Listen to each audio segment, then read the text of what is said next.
Praise the Lord. യിരെമ്യാ പ്രവാചകന്റെ പുസ്തകം 52-ാം അധ്യായം. സിദെക്കീയാവ് വാണു തുടങ്ങിയപ്പോൾ അവന് 21 വയസ്സായിരുന്നു. അവൻ 11 സംവത്സരം യെരൂശലേമിൽ വാണു.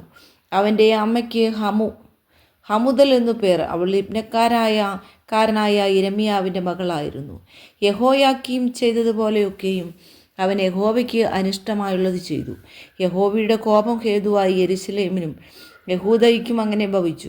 അവനൊടുവിൽ അവരെ തൻ്റെ സന്നിധിയിൽ നിന്ന് തള്ളിക്കളഞ്ഞു. എന്നാൽ സിദെക്കീയാവ് ബാബേൽ രാജാവിനോട് മത്സരിച്ചു.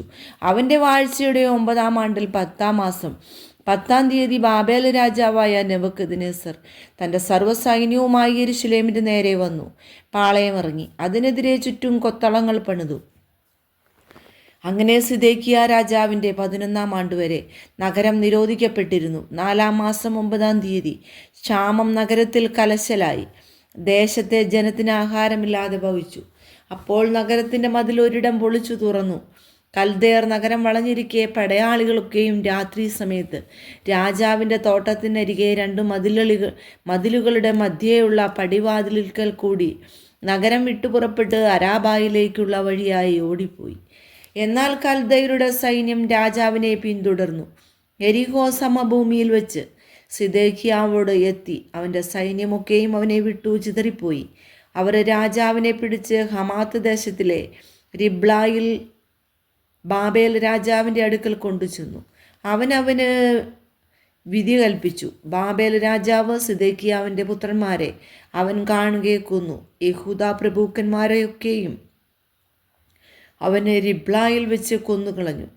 പിന്നെ അവൻ സിദെക്കീയാവിൻ്റെ കണ്ണ് പൊട്ടിച്ചു. ബാബേൽ രാജാവ് അവനെ ചങ്ങല കൊണ്ട് ബന്ധിച്ചു ബാബേലിലേക്ക് കൊണ്ടുചെന്നു ജീവപര്യന്തം കാരാഗൃഹത്തിൽ ആക്കി.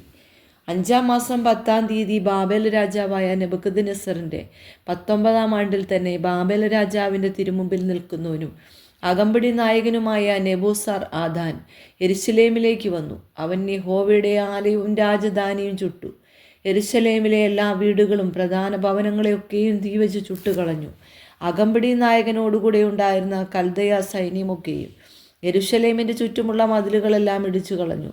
ജനത്തിൽ എളിയവരായ ചിലരെയും നഗരത്തിൽ ശേഷിച്ചിരുന്ന ജനശിഷ്ടത്തെയും ബാബേൽ രാജാവിനെ ചെന്ന് ശരണം പ്രാപിച്ചവരെയും പുരുഷാരത്തിൽ ശേഷിച്ചവരെയും അകമ്പടി നായകനായ നെബൂസർ ആദാൻ ബദ്ധരാക്കി കൊണ്ടുപോയി. എന്നാൽ അകമ്പടി നായകനായ നെബൂസർ ആദാൻ ദേശത്തെ എളിയവരിൽ ചിലരെ മുന്തിരിത്തോട്ടക്കാരായും കൃഷിക്കാരായും വിട്ടേച്ചു പോയി. യഹോവയുടെ ആലയത്തിലെ താമ്രസ്തംഭങ്ങളും പീഠങ്ങളും യഹോവയുടെ ആലയത്തിലെ താമ്രം കൊണ്ടുള്ള കടലും കൽദയർ ഉടച്ച് താമ്രമൊക്കെയും ബാബേലിലേക്ക് കൊണ്ടുപോയി. കലങ്ങളും ചട്ടുകങ്ങളും കത്രികകളും കിണ്ണങ്ങളും തവികളും ശുശ്രൂഷയ്ക്കുള്ള സകല താമ്രോപകരണങ്ങളും അവർ എടുത്തുകൊണ്ടുപോയി.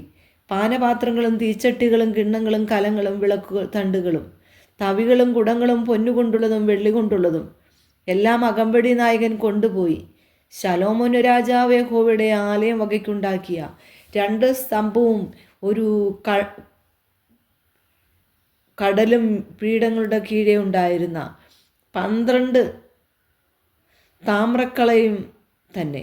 ഈ സകല സാധനങ്ങളുടെയും താമ്രത്തിന് തൂക്കമില്ലാതെയിരുന്നു. സ്തംഭങ്ങളോ ഓരോന്ന് 18 മുഴം ഉയരവും 12 മുഴം ചുറ്റളവും 4 വിരൽ കനവുമുള്ളതായിരുന്നു.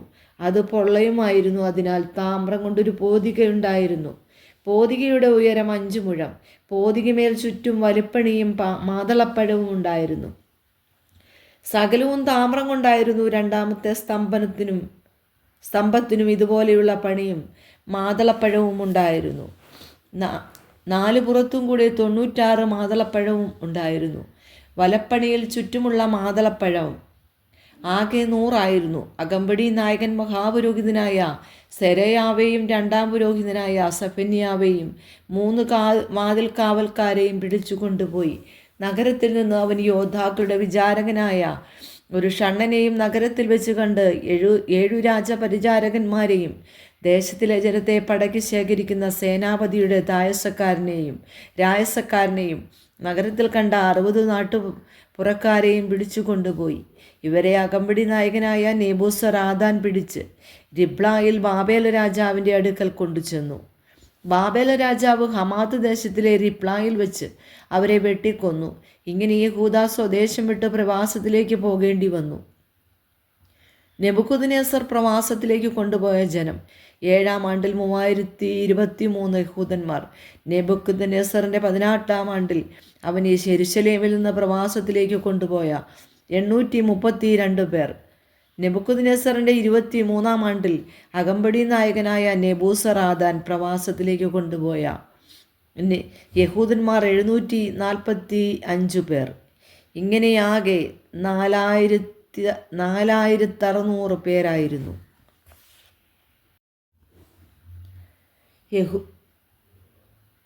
ഇങ്ങനെയാകെ 4600 പേരായിരുന്നു. യഹൂദ രാജാവായ യെഹോയാക്കീൻ്റെ പ്രവാസത്തിൻ്റെ 37-ാം ആണ്ടിൽ 12-ാം മാസം 25-ാം തീയതി ബാബേൽ രാജാവായ എബീൽ മെർദോക്ക തൻ്റെ വാഴ്ചയുടെ 1-ാം ആണ്ടിൽ യഹൂദ രാജാവായ യെഹോയാക്കീനെ കടാക്ഷിച്ച് കാരാഗ്രഹത്തിൽ നിന്ന് വിടുവിച്ചു.